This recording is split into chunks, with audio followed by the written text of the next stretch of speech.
let me invite Diana McKenzie and Shashank Samant on the stage. We're going to talk about governance. I'm going to confuse you by sitting on this side and not the same side as Tom, so the moderator will be on your left. Welcome, Diana. It's always a pleasure to see you. And Shashank, always a pleasure. Let's welcome them.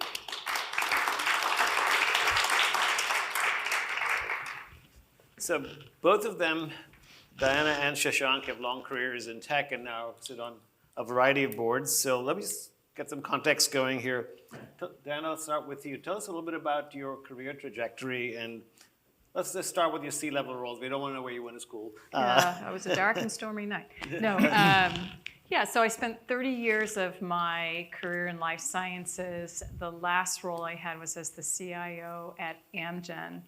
And in the last 3 to 4 years, very much in large part due to VJ and Chris making that introduction, we launched a pretty significant digital health initiative and an innovation initiative where we started developing software that would be used directly by our patients and their physicians.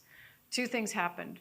One, I knew that I fell in love with the notion of developing software that could be used by patients. 2, I realized I had no clue what I was doing. And I didn't think that I would learn how to run a software company by being the CIO of a life science company. That's when Workday entered the scene.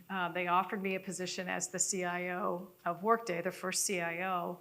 And while it wasn't healthcare, it was a terrific opportunity to go work for a leading software company, growing at hyperscale, disrupting an industry, a consumer experience in an enterprise software system.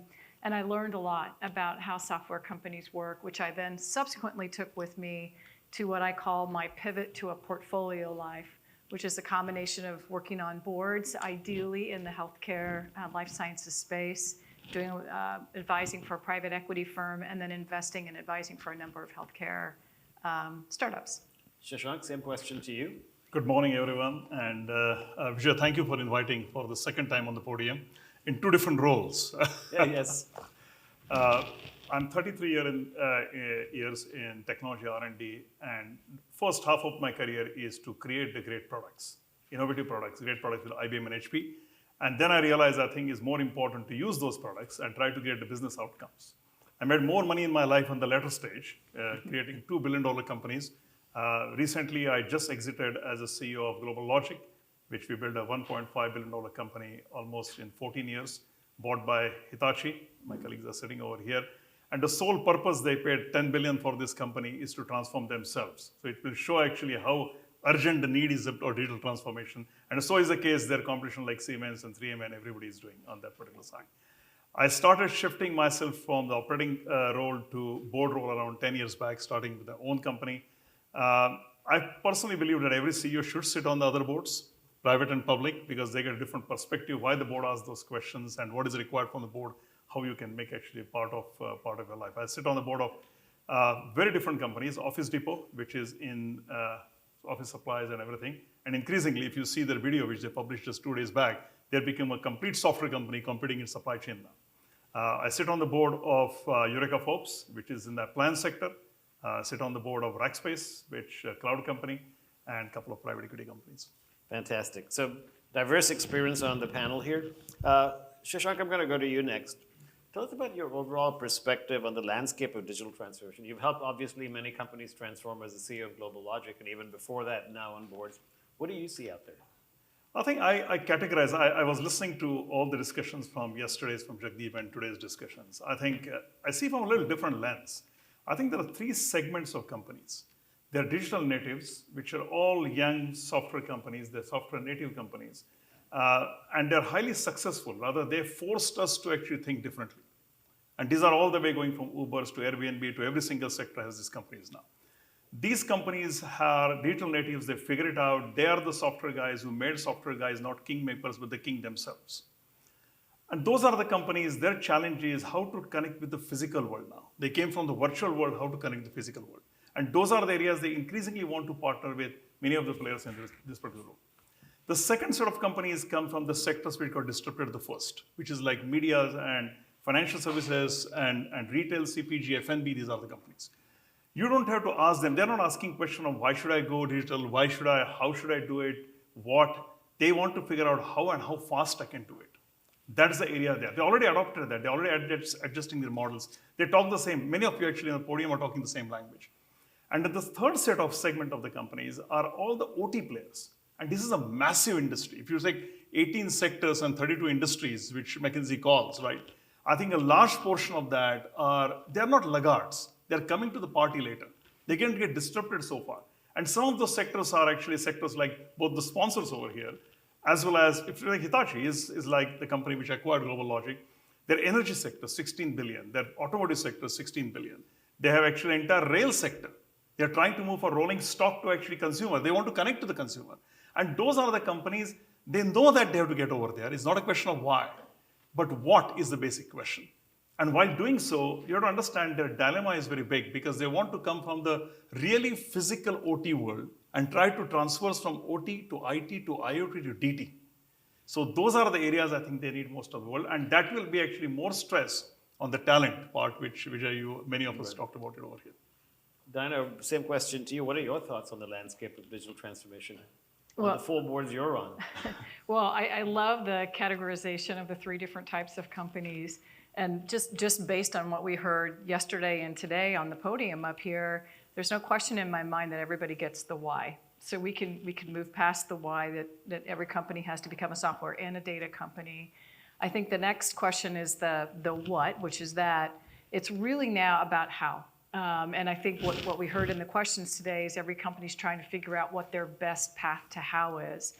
And from a board perspective, I think what boards are saying is they get the why and the what. And so the question on the how starts with what is the strategy of the company that includes this element of digital. And if we go back to what Frank said, it's not a digital dashboard. It's the company strategy and digital's marbled through the strategy. Those aren't 2 separate conversations anymore. And once you then agree that the strategy includes this component of digital, then there's a question of where we place in the big bets. So some of that's the transform versus the perform. They want to understand what those are, and they want to see this collective group of leaders coming forward that includes the technology leaders as well as the business leaders owning the outcomes of those digital bets. There's a clear recognition that there's an investment needed in upskilling the organization, not just the technology organization, the entire organization. And this notion of that Chris spoke to, which is seeding by bringing some people who have expertise in from the outside and then reskilling from the inside. So an expectation to see both of those things while you're also creating this engaging employee experience to hang on to the employees that you have. The notion of data as capital. So companies have grown up treating their human resources and their financial resources as important capital, and there's a lot of systems around how they manage those. This notion now that data has risen to that level of importance, and we've got to have the same level of systematization and value around that. And last but not least is the conversation we just had. As we move to put technology in the experience for our customers, in our products, we look at our ecosystems, we look at our operations, we increase the threat landscape pretty considerably. And how are we as boards engaging in conversations with the leadership teams around mitigating those risks? Great.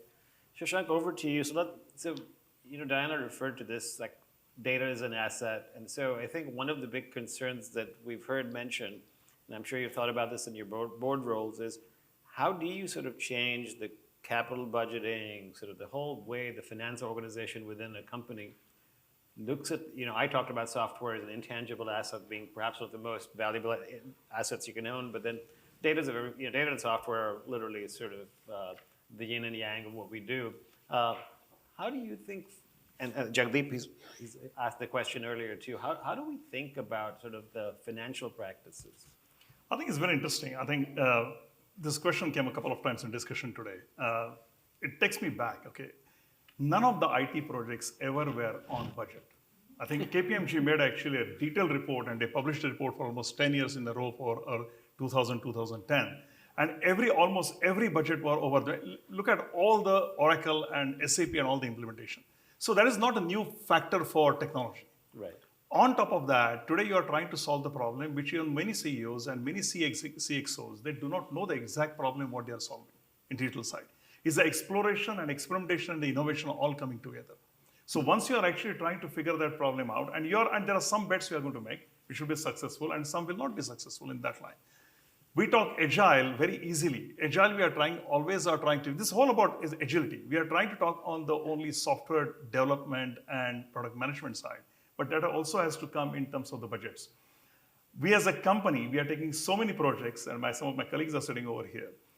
I think every time we're trying to build a platform for education institution, for a retail chain, for variety of companies, auto manufacturer, every time the platform budget was almost, we crossed it by 200-300%. Because the challenge is the exploration, is the opening loop. And the only time the CFOs feel good when they're starting getting the success out of that slowly. But success is going to come slowly. There is no other choice in terms of not to go digital. I think I'll give a classic example of, Starbucks is a classic example, and Kevin Johnson is a good friend, and so is Clara. She was on the board for several years. They were the first one as a F&B player to create their own platform, which ultimately commercialized, right? But they did not get any benefit of that almost for 8 years. Platform was in the making, but Aaron Bosworth for almost 8 years. So I will go one way, the other way around. I look at it saying that rather than having the big bets, start actually having some smaller user journeys. If you have those user journeys, and for which you need the design thinking, you need to have own design studios inside your organization, right?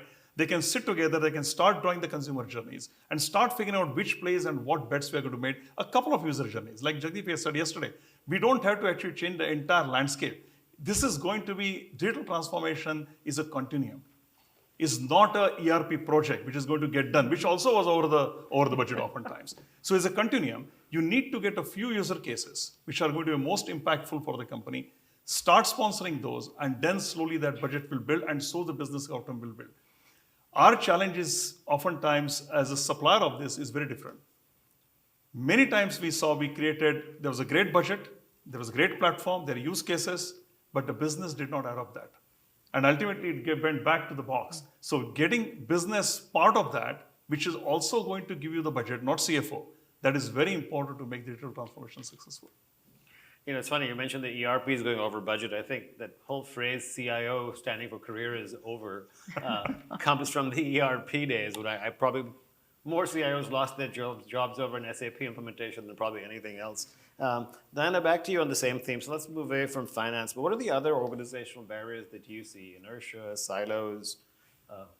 We actually heard a reference to those earlier today with Frank and Chris as well, and it's this notion that companies have historically been very successful because functions and lines of business grew up in their silos, and they optimized to make their silos successful. Unfortunately, that operating model, for lack of a better word, doesn't follow the customer journey or the patient journey. So to Shashank's point, if we take a step back, which many of you are doing now, and say, let's think about our customers and the products and services we deliver to them through the lens of how they experience us, we start to create a picture of that customer journey. And as we start to create a picture of that journey, it opens up the opportunity for us to gather insights about those customers.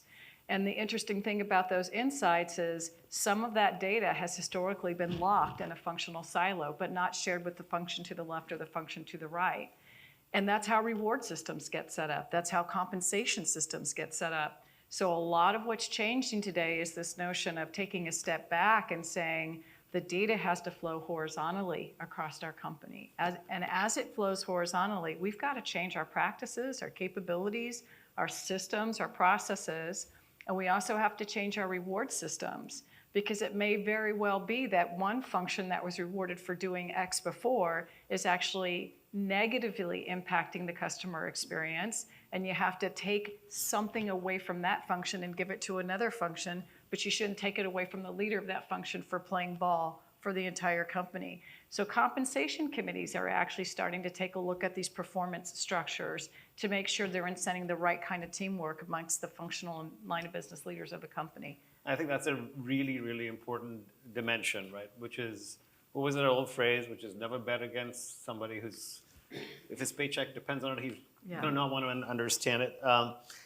I want to switch to AI and ML because that's clearly a future technology that has very large transformative implications.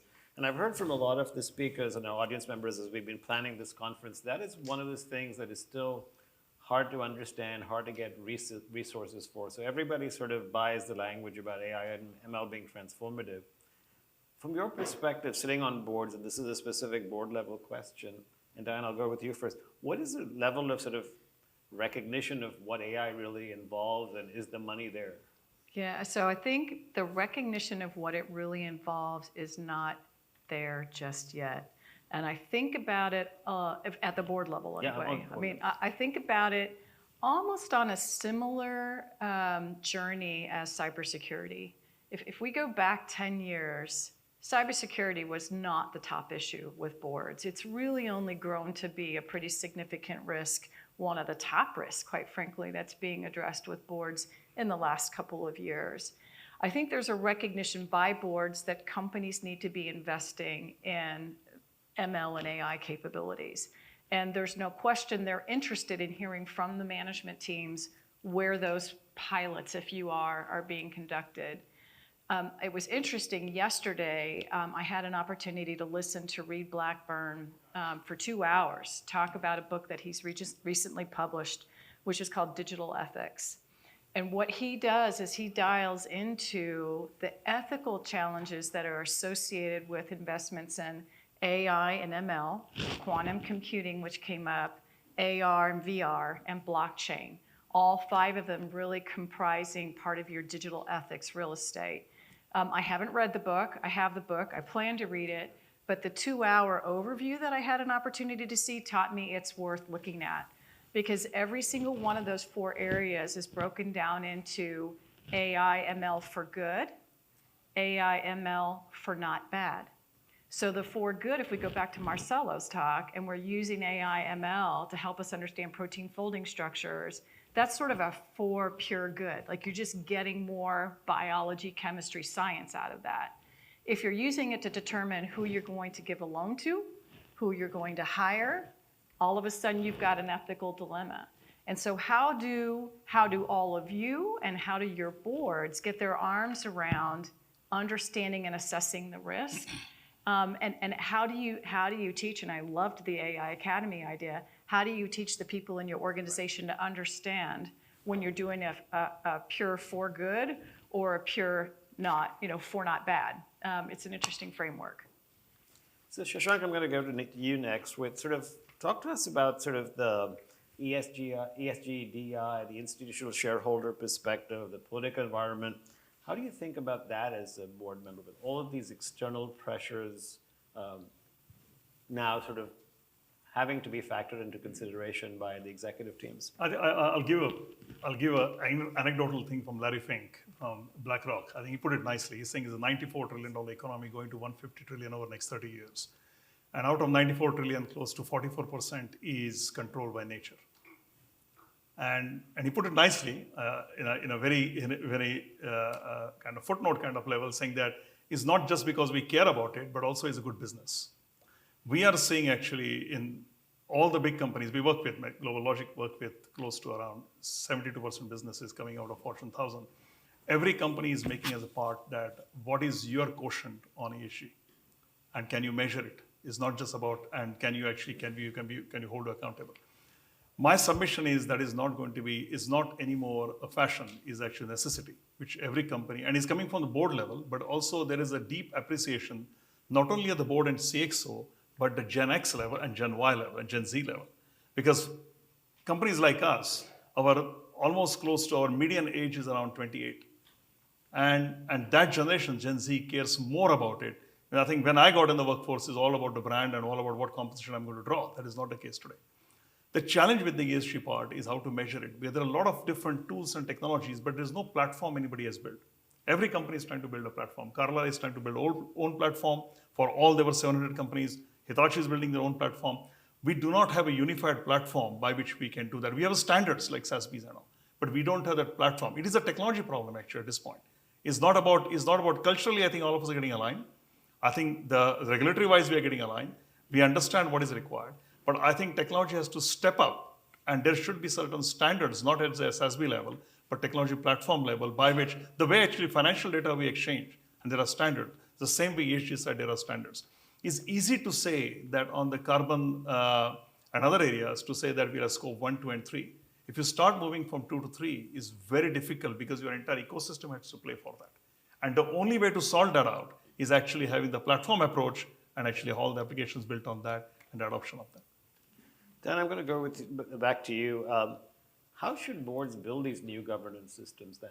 You know, given what Shashank just said, to deliver on these new requirements, like what have you seen in the companies you're on boards of or just other sources, and how can you leverage tech to build a better future?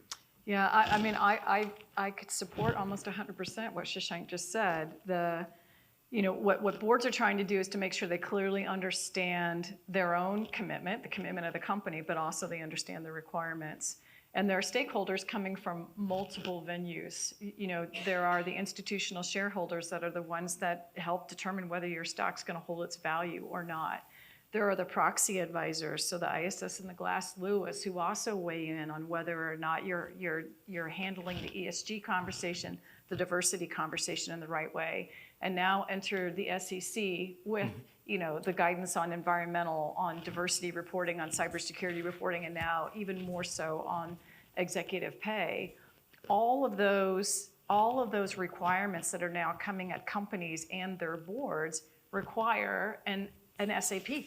I hate to say it, but it's the future CIO SAP, where the same way we have SOX testing around our financials reporting, we're going to have around our HR and our diversity reporting. Maybe not so much our cybersecurity reporting, because we've made a lot of progress there, but clearly on the environmental side of things.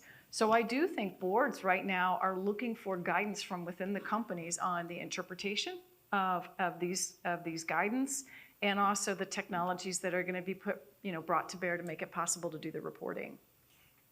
So last question for the panel, then if you could get your questions ready. So let's look at the proactive role of at the CEO and the board of directors. Shashank, I'll go to you with this one.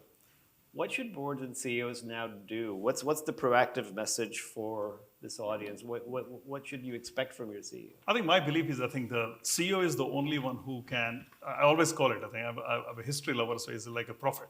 CEO is the only one who can take the risk, who can look beyond. Because oftentimes CEO job is not just to run the company for today, but actually to make the institution happen even after his or her tenure. And digital is that kind of bet. The CXOs, the entire C-suite has to be curious. It's sometimes very hard for them to say, because digital is all about thinking not outside the box, outside the village. Oftentimes, people who did not play in a segment can think better about your segment and what is going to happen than actually people who are captive in that particular industry for quite some time. That is the reason digital natives happen, right? I also believe the CEO has to reconstruct the boards with the board consent. I'll give you a simple example of that. When we talk about Starbucks and how successful they are, Clara, she got on the board when she was probably around 32, 33-year-old in 2011 by Starbucks.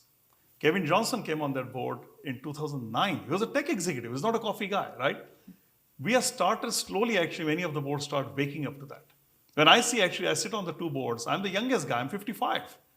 You need to have some representation from the younger generation over there because they think the world very differently. Actually, to be honest with you, I want more representation of the school kids over here and at every single panel because they will have very different outlook on that, right? We want to actually people to come back to office. But if everybody in my old company come back to office, I need 160% real estate. So I think if you really ask me, the CEOs and the CXOs need to be more inquisitive. They're willing to take the risk. They have to work with the boards. Board is not going to tell them what to do, but they have to construct the board accordingly. There's another example of car company Volvo. I give an example openly. I think I asked Håkan Samuelsson when he got the first woman on the board, which is Betsy Atkins. And he said that, yes, Shashank, what do you think? I should have done that long time back because my cars are not bought by, which are you and me, it's bought by someone else at this point. So I think accordingly, the way the demographics changes, the board has to change. And board need to work together with the CXOs, trying to actually get on this digital journey. And as I said, it's a continuum. It's not going to be actually lipstick on the peg. It's going to be a long term. It's 5, 10, 15, 20 years. That is the only way the business will happen. So on the point about students and the younger generation, you're invited to come meet with our students anytime you want. That's a different event, but we will certainly do that. With that, let me turn it over to the floor for questions. Thank you for some wonderful comments. Questions for Shashank and or Diana?